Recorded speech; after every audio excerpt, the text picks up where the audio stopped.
No.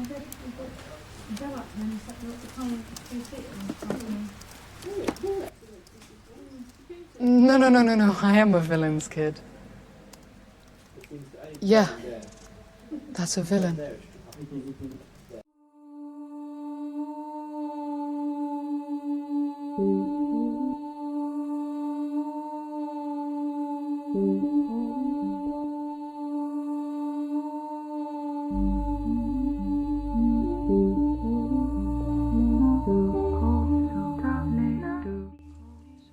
Hi, my name is Vis, and I'm one of the many kids of Cupid.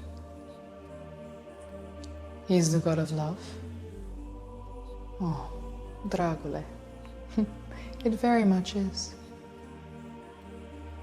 A beautiful thing, indeed. But do you know that love is capable of killing a person, an animal?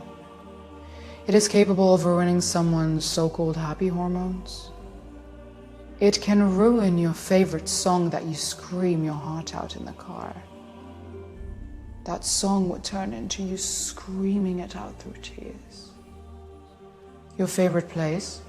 By just going there, you remember all the jokes, all the conversations, all the silent moments you've had. And even if you try and recreate them with someone else, it will never happen. Your favorite meal? I know for a fact they had something to do with your favorite snack and drink. Your favorite piece of clothing, the feeling of the texture on your skin will remind you of them, of what you did that day, their smell. Your favorite anything. Because as much as you're going to want to replace them, not going to happen. I bet you that 50% of you watching this, I made you think of someone you weren't even in a relationship with. Love is evil. You would think so, right? This is where I come in. I'm the teaser of relationships, where I'll make you have the feeling of adoration for the person you picked. I'm the attachment of the person your mind craves instead of your body, which in many ways is worse than craving them physically. I'm the what if of feelings. I'm what makes you obsessed with having that person to yourself, even though you know you can't because they're their own person. I'm the fear inside your head of not wanting to label things because you think you'll make you more attached than you already are. And I'm the dream of being in love with a random stranger that you had no intention of falling in love with. I'm not just what you call hope of love. I'm the nightmare as well. I'm the one who comes in with a black bow and arrow that's made out of the ghost bones of the person's spine and shooting at them. Waiting for them to show the anger that was never there before, the hatred that was never there before, the picking out of your partner's flaws, the arguments that make one of the people's shrink their side of the brain where it gives them confidence, the side of the brain where the insecurities come out and form. You know, insecurities degrade a relationship faster than any other thing. It's not as common as people make it out to be. Listen, you're going to find people attractive no matter what. You're humans. You have types due to the cartoons you've watched, the books you've read, the people you've been around, and that's okay, as long as nothing sinful comes out of it. Sinful.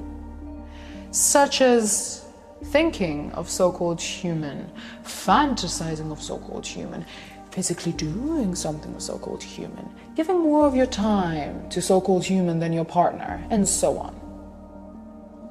But that's never usually what I use to cause the breakups, because that's a basic technique. And anyway, half of the time, the girl doesn't even leave the relationship, because they create this motherly bond to them as their feminine energy shines through, especially to boys who have a bad relationship with their mother. I hate to say it, you hate me to say it, but it's true, isn't it? You can't help it. And I think that's one thing that will always bother me. No, it's because it's stronger than me. It's stronger than what I shoot at them. And I hate that. I don't like failing. Not failing. I don't fail. I don't like not completing a task, especially when the reason is a thing as disgusting and not trustworthy as love. I guess it's because they have this idea in their head where they only have one go at it. And they don't want to love someone who doesn't love them back. But if you fear love while talking to someone, then that's your body telling you that they ain't the one. Love does change you. It should better you. Better each other, in fact. You do all the right things for yourself and them, you share qualities and become the best parts. You tend to become more productive and put on healthy weight, as some say. The heartbreak version is it will cause you insecurities, anxiety, trust issues, dopamine levels lower, start being exhausted, and becomes hard to have any feeling of productivity in yourself as you learn to be by yourself. You can even physically change. And if you're about to ask me if you can fall out of love with someone, no, you can't. Yeah, I'm the one shooting at them. 99.9% of them feel guilt. They feel guilt they're abandoning half of themselves, which is a bit selfish, but you gotta be if the relationship isn't going well, or if it's the wrong timing. Yes, there is such a thing as wrong timing, but hey, don't think that I'm just saying that. That's an excuse for you to go back to an ex who treats you like trash. Know your worth, okay? Whatever is meant to be is meant to be. And if you have me as a meant to be, I am sorry in advance. We're doing this. Love. Okay. Everyone has different answers. When you look at someone and wouldn't be able to see an imperfection, no matter what's going on, they are perfect to you. The first person you want to tell the good news to. The person that shouldn't make you feel alone in a room full of people. Having a deeper understanding of emotions and connections with another being. A chemical reaction in your brain to, well, breed. There's many forms of it. But there is a side of love where it's unhealthy. Now, you humans created the idea of this version saying that's healthy because that's how it's presented in books and films and media, and it's called love bombing. You've heard that before, haven't you? Well, love bombing is when the person overwhelms you with loving words, loving actions, loving behavior. You might think now, what are you talking about, V's? That sounds great. Well, it's not, okay? It's a form of manipulation. It's a form of obsession. So if you hurt them in any way, they will always be the victim because, you know, they bought you that cute little Build-A-Bear on your first date and paid for dinner. Even though that's basic date things. Don't get overly happy. They gave you those words of praise in the paragraph they sent you after the first 2 days of meeting you, telling you you're truly their person and asking you, where have you been all my life? When they don't even know what your favorite color is yet. And the physical affection that is given to you because they start craving your body more than asking you questions about yourself as a person. Remember, your brain and soul run you, not your physical being. That's just the cover. That person really likes you? Who's the expert of toxicity here, me or you? I mean, you're not too far from that, but we'll have a talk about that later. A little bit of love bombing is good, but you have to be careful because if it's too much, in the long run, you will end up isolating yourself. You'll end up losing people near you. You will end up losing your spark, and you will not listen to anyone who wants to help you and sees that this relationship is killing you. You become obsessed because you think you only have them, when in reality there's 8 billion people in the world. You are just attached. Obsession is stronger than love.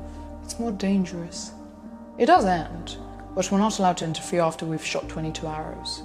After 22, and it doesn't work, that means the soul of the person is completely lost to obsession. Of course there is. You have the family loves that feel like a warm hug whenever you're in their presence. Even if it comes with arguments, you know you'll have each other's backs no matter what. The heartbreak outcome to that is a strange feeling to experience. It feels empty. It feels like no one shares your bloodline anymore, and you're the only one of these genes. And for a lot of people, it can feel like a loss, like someone died. It's a quiet type of heartbreak that isn't spoken about.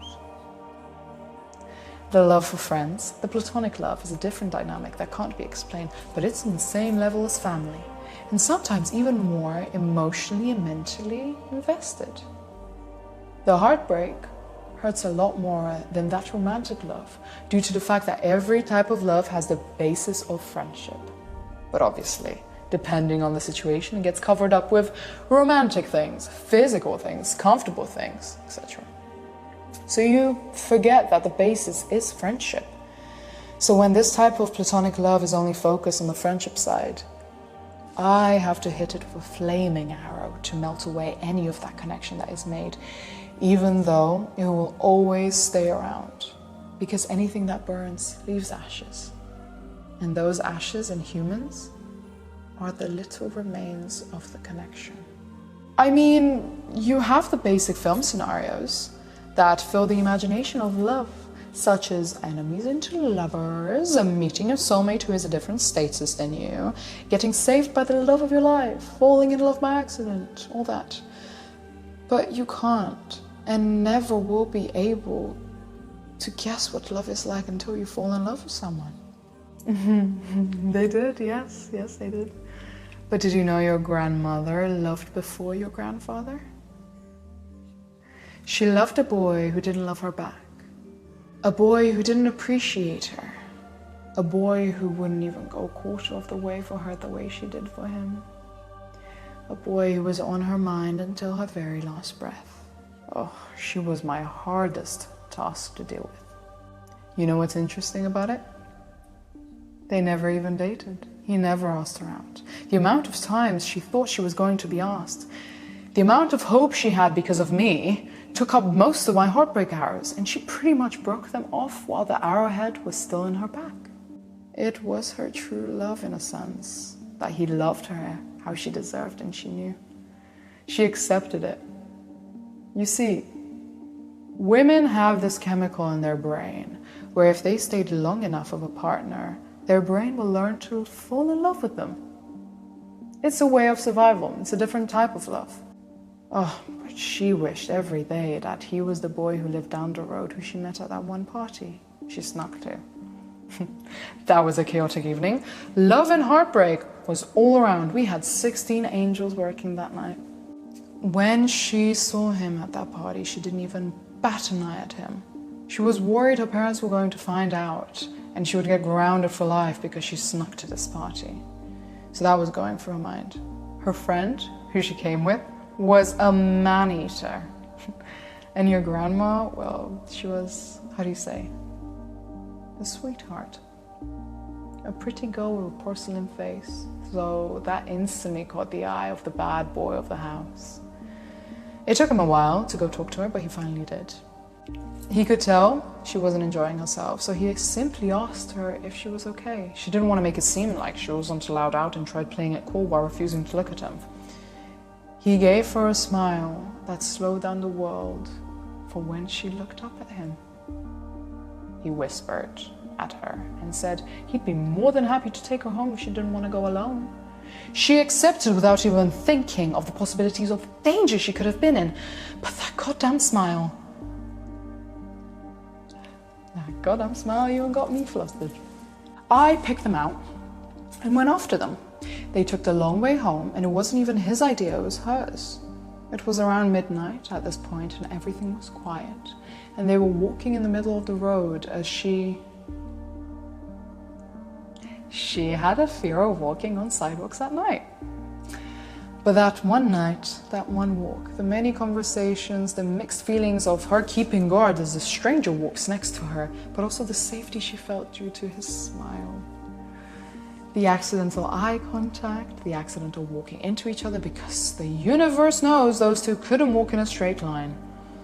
All of those things in a matter of most of the time. In a matter of 18 minutes, she fell for him. But God, she fell for him a dangerous amount. Even when I was beside her, I knew this one was going to be a painful one. Now, I never feel sympathy for heartbreaks, but even I didn't want to do it. Their story continued over the summer. Not a long time, just a few months. But you see, there's this thing about men where in their first 15 to 35 minutes of knowing you, they will know if they want to date you or not. If it's longer than that, then... No, he did not. I mean, a lot of people will see it that way, but it's not that. He felt as something was ripped from his life, from his physical being, as she felt. They shared the feeling of heartbreak, but in those times, they weren't allowed to talk about it or show it in public. He wasn't ready for her, and he knew. And she wasn't able to wait for him. God, she would if she could have, but he made her hate him, as he thought it would be easier on her and on him. But in that way, he turned into a person he wasn't, into a mentality that wasn't controlled by him. He would in fact move mountains for her. But something clicked, and overnight, he turned into a different person. The breakup that wasn't even a breakup because they weren't even together happened. She picked herself back up after a bit and moved on with her life because she couldn't do anything about it. And at this moment, she was truly alone. Her best friend wasn't in her life anymore. She stopped going out, so that didn't give her a chance to meet anyone new, nor did she want to. Her parents lost trust in her, but it wasn't because she did anything bad. She just fell for the boy's words and lived in a fantasy and lived more dangerously, as she felt like nothing could hurt her as long as she was loved by him. But the parents were having none of it. So she couldn't even talk her feelings out. Instead, she wrote them down. Food tasted a little bit more bland today. The low notes of music hit harder, and the colors were lifeless.